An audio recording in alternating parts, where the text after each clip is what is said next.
if you go around the school, you'll find these occultures. I thought it was called a cult. So if you go to school, there's like these magazines. It says Enigmas of Paldea, File 6, Brute Bonnet, Amoonguss meets Dinosaur. It writes this bizarre creature said to combine traits of dinosaurs with those of the Pokemon Amoonguss. What it sounds like is they took inspiration from Heath's book and they just wrote about it in a magazine, right?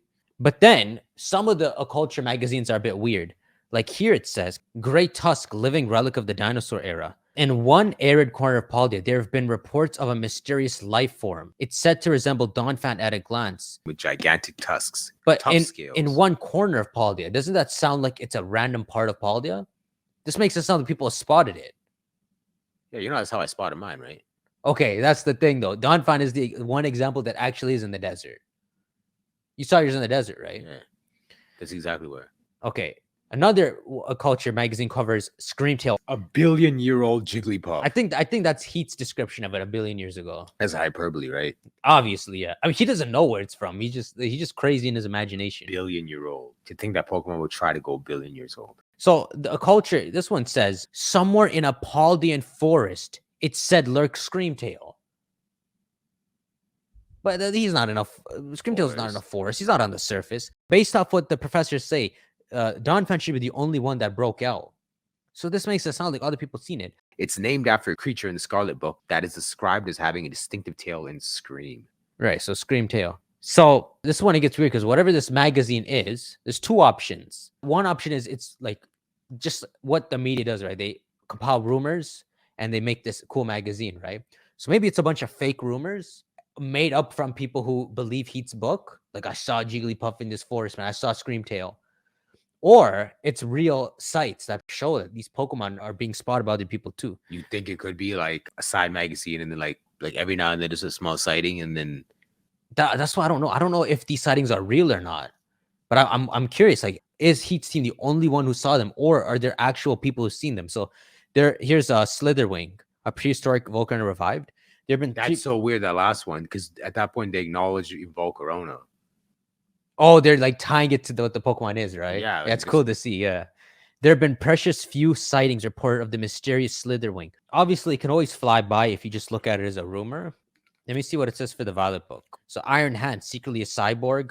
They write a theory that it was a mortally wounded athlete that was turned to a cyborg. Wait, who? We just this is hilarious. Who's Iron Hands again? It's this Hirayama. This is... What are you doing? This is what? This is... Go back. Shows his ass. No, go back. Hold up. It is... What happened to the rest of it? There was a post that called it an athlete. Was once an athlete who... Okay, I don't know, bro. I don't know where these theories come from. Which one of the forms of him is an athlete? I guess a sumo wrestler or something. I don't know, bro. They think it's he like was an athlete. That's why I fixed my pants. I think some of these theories are just like, obviously these guys read the book and then they made up. It would seem they made up the rumor. Can't believe Hariyama was the athlete that they brought back from the dead. Nah, bro. I sure. Here's Iron Thorns. Look, a strange being called Iron Thorns was said to be sighted in a certain cave in Paldea. Anybody find this cave? Iron Jugulus has been seen in a certain corner of Paldea. Iron Moth, a UFO sent to spy on humankind. It's said to resemble Volcarona and would descend from the skies following people. Some point to Iron Moth's aggression as a sign that's in fact a UFO of sorts being controlled by alien life.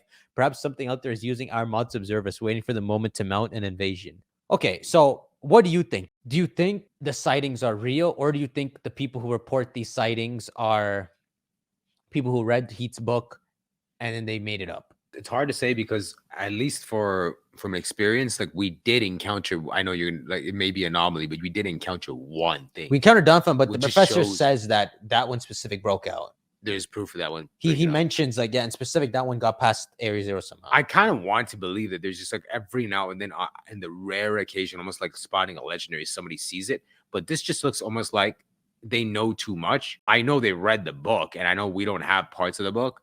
That's probably the connection. Like, I think because he, of course, named Screamtail on them. I'm pretty sure we're missing like most of the book. They just don't let us read it.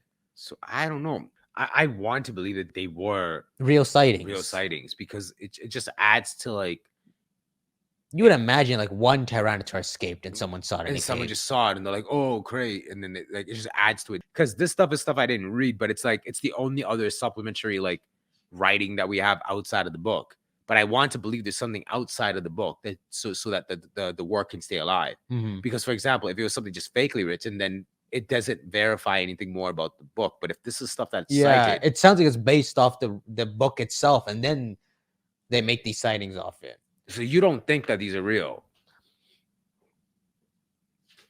Okay, if I'm to trust what Turo said, because what Turo says is there's a barrier around Area 0, so that it lets nothing escape. Is it a barrier? Is just too high up to get out of? He says barrier, maybe he just means the walls. Yeah, I That's think the it's just barrier. too high to get up out. But he makes it sound like he has a proper view on the region, and he only can confirm like the Dawn fan has ever escaped. So I'm just gonna pretend. Okay, so how does a Dawn I don't know. Dawn He fan dug a escapes, hole or and something. then Roaring Skies is like, I cannot get past this. Like Dawn fan's climbing vertically Roaring Skies just going into into the wall. to the wall. How do I do this? How do I do this, bro? And this is what's weird though. Screamtail, I don't know if you know, but Jigglypuffs, you've seen in the game, right? When it's windy, they just fly away, right? Yeah, like Kirby. Exactly. So how did the Screamtail not fly off? Shouldn't there be? That tail heavy. No, they float too. If you watch them, some are just floating up. Imagine you just look outside and it's a scream tail, just like Yeah, just floating. Yeah, like paper. Sometimes I see like shopping bags flying in the sky. One would just be a Screamtail. it's nuts. Okay, so there are rumors, right? Here's something, okay?